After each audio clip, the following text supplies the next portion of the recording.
الحمدللہ وحدہ لا شریک لہ والصلاة والسلام علی من لا نبی بعد اما بعد فاعوذ باللہ من الشیطان الرجیم بسم اللہ الرحمن الرحیم والسابقون الاولون من المہاجرین والانصار والذین اتبعوهم بإحسان رضی اللہ عنہم ورضوا عنہ اللہم صلی علی محمد وعلی آل محمد کما صلیت علی ابراہیم وعلی آل ابراہیم انک حمید مجید اللہم بارک علی محمد وعلی آل محمد کما بارکت علی ابراہیم وعلی آل ابراہیم انک حمید مجید۔ اللہ رب العزت کا بے حد کرم ہے کہ انہوں نے ہمیں علم دین حاصل کرنے کی توفیق عطا فرمائی۔ دین کا طالب علم ہونا یہ اللہ تعالیٰ کی بہت بڑی نعمت ہے۔ دین کا طالب علم ہونا یہ اللہ تعالیٰ کی بہت بڑی نعمت ہے، اس پر ہم جتنا بھی اللہ کا شکر ادا کریں کم ہے۔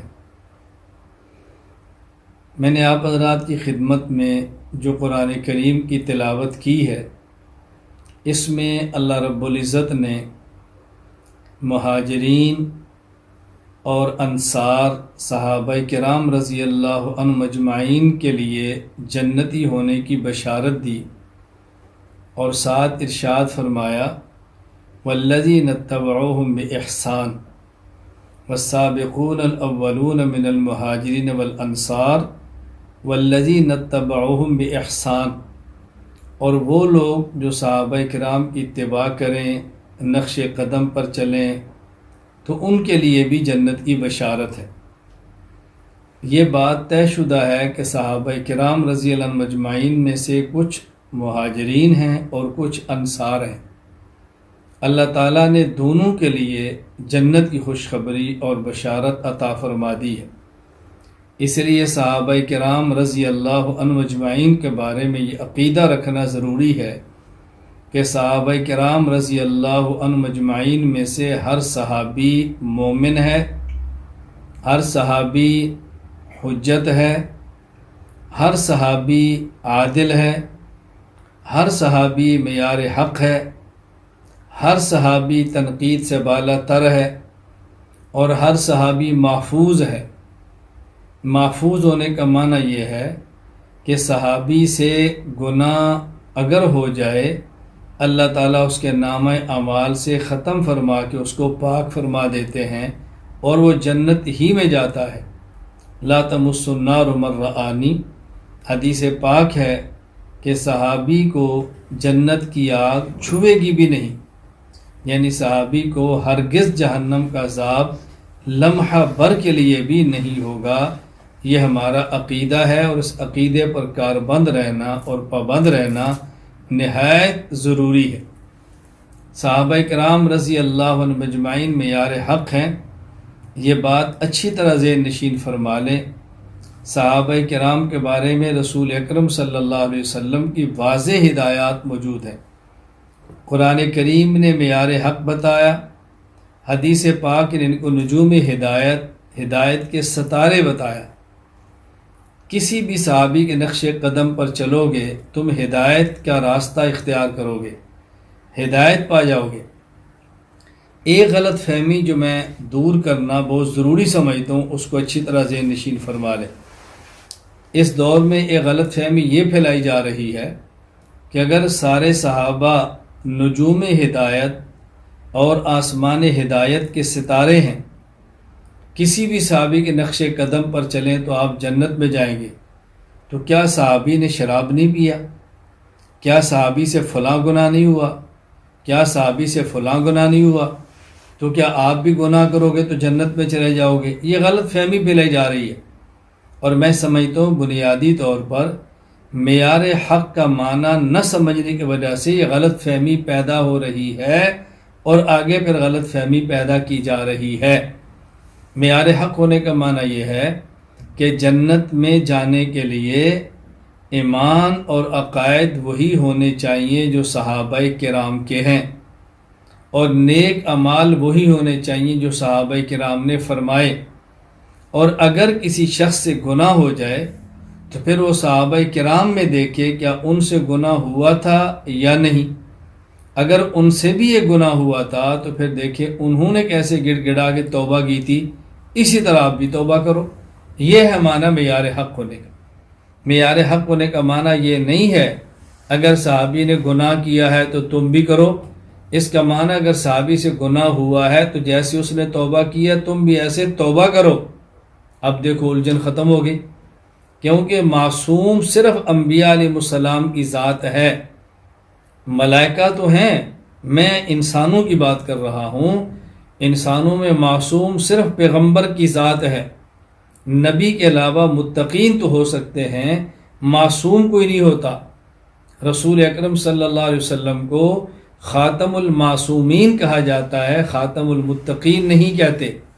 بات اچھی طرح ذہن نشین فرما لیں، معصوم وہ ہوتا ہے کہ جس سے اللہ تعالیٰ گناہ نہیں ہونے دیتے، اور محفوظ وہ ہوتا ہے کہ جس سے گناہ ہو جاتا ہے لیکن بالآخر اللہ اس کے نامہ اعمال میں رہنے نہیں دیتے۔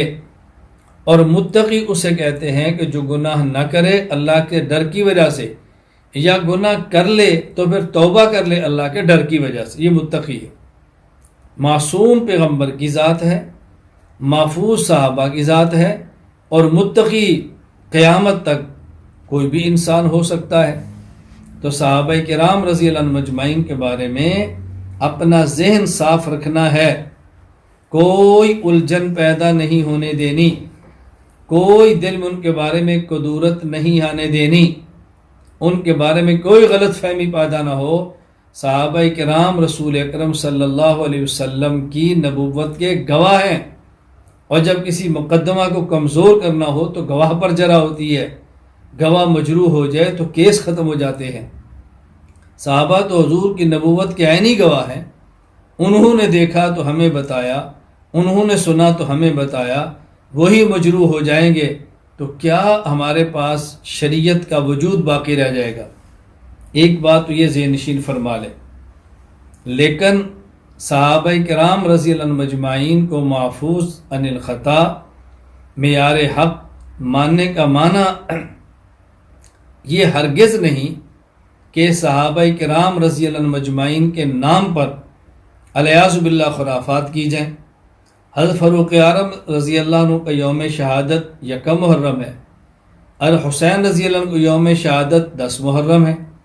اب ان ایام پر بیان کرنا، ان کا تذکرہ کرنا، ان کی سیرت کو بیان کرنا، ان کے کردار کو بیان کرنا، لوگوں کو ان کے اتباع کی دعوت دینا، ان کی محبت کو بیان کرنا، یہ بالکل جائز ہے، مستحب ہے، باعث اجر و ثواب ہے۔ لیکن 1 محرم ہو یا 10، عاشورہ محرم ہو یا بعد کے دن، خرافات سے بچیں، بدعات سے بچیں، اغیار کے حملوں سے بچے۔ ہم اہل السنت والجماعت ہیں، ہمیں اپنے مسلک کی پابندی کرنی ہے، اپنے دین پہ کار بند رہنا ہے، اور بال برابر بھی دائیں اور بائیں نہیں ہٹنا، نہ میڈیا سے متاثر ہوں، نہ دائیں بائیں سے متاثر ہوں۔ دلائل چاہیے تو مرکز اہل السنت والجماعت کے اساتذہ، معلمین، ہم خادم آپ کے لیے موجود ہیں، آپ قطعاً پریشان نہ ہوں۔ صحابہ کرام رضی اللہ عنہم اجمعین سے محبت ایمان ہے۔ ایک تو میں نے بات سمجھائی کہ معیار حق کا معنی سمجھ لو، صحابہ کرام تنقید سے بالا تر ہیں۔ کیوں؟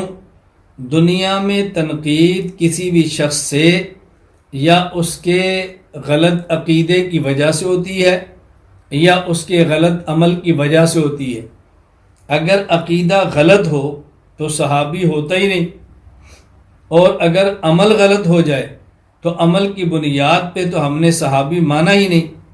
صحابیت کی بنیاد 2 چیزیں ہیں، نمبر 1 ایمان، نمبر 2 رسول اللہ صلی اللہ علیہ وسلم کی صحبت۔ یہ ہے صحابیت کی بنیاد، عقائد اور پیغمبر پاک کی صحبت، یہ ہے بنیاد۔ اس لیے صحابی پر تنقید نہیں کر سکتے، صحابی پر تنقید نہیں ہوتی۔ یہ آسمان ہدایت کے ستارے ہیں، کوئی شخص ستارے کی طرح منہ کر کے ستارے پر تھوکنا چاہے تو تھوک واپس اپنے چہرے پر آتا ہے، ستارے تک پہنچ نہیں سکتا۔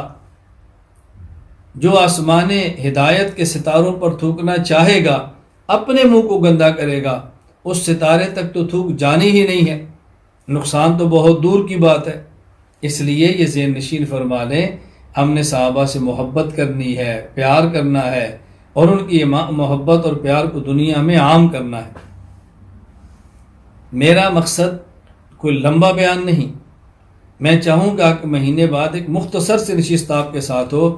آج میں نے ایک بات کی صحابہ کرام رضی اللہ عنہم مجمعین کے بارے میں، اس پر آپ نے کوئی سوال کرنا ہو میں انشاءاللہ آپ کی خدمت میں جواب عرض کروں گا۔ دوسری بات، آپ حضرات علم دین 2 سالہ کورس فرما رہے ہیں، میں بڑی تاکید سے یہ بات عرض کرتا ہوں کہ علم کا مقصد عمل ہے، علم کا مقصد عمل ہے، علم کا مقصد عمل ہے۔ علم نافع وہی ہوتا ہے جس میں عمل ہو، عمل نہ ہو علم نافع نہیں ہوتا، علم زار نقصان دہ بن جاتا ہے۔ جو پڑھیں اس پر عمل کریں۔ پڑھ لیا زکوٰۃ فرض ہے، ادا کرو، جو چھوٹ گئی ادا کرو۔ پڑھ لیا نماز فرض ہے، نمازوں میں کوتاہی نہیں کرنی۔ جو نمازیں چھوٹ چکی ہیں یا آپ چھوڑ چکے ہیں ان تمام نمازوں کی قضا کرو۔ پڑھ لیا کہ حج فرض ہے، جس کے پاس استطاعت ہے محنت کرے، ہمت کرے، کوشش کرے۔ پڑھ لیا کہ روزہ فرض ہے، رکھنے ہیں، جو نہیں رکھ سکے وہ قضا کریں۔ اپنے بزرگوں میں سے کوئی روزے چھوڑ کے دنیا سے چلا گیا ان کے فدیے ادا کریں۔ جو چیزیں پڑھیں، پڑھ لیا نگاہ کی حفاظت نیچی کریں، پڑھ لیا غیبت حرام نہیں کرنی، جو کی ہے وہ توبہ کریں۔ پڑھ لیا کہ نشہ حرام اب نہیں کرنا۔ جو پڑھتے جو اس پر عمل کرتے جائیں، یہ ہے 2 سالہ علم دین، اور یہ ہے علم دین اس کورس کا بنیادی مقصد۔ اور تیسری میری آپ سے گزارش یہ ہے کہ جب آپ نے ہمت فرما کے داخلہ لے لیا ہے، اب ناغہ نہ کریں، اب سبق نہ چھوڑیں، اسباق میں کوتاہی نہ کریں، یہ غلطی کبھی نہ کریں، پابندی کریں۔ آپ کا 22 اگست کو امتحان ہے، اس کی تیاری کریں، محنت کریں، اچھے نمبروں پر کامیابی حاصل کریں۔ میں دعا کرتا ہوں کہ اللہ تعالیٰ دنیا میں بھی آپ کو کامیابی دے، اللہ تعالیٰ آخرت میں بھی کامیابی دے، اللہ دونوں امتحانات میں آپ کو سرخرو فرمائے۔ تو میں نے لمبا بیان نہیں کرنا، صرف 3 باتیں کی ہیں۔ نمبر 1، صحابہ امارہ ایمان ہیں، اس ایمان کو تھامو۔ نمبر 2، علم سے مقصود عمل، جو پڑھیں اس پہ عمل کریں۔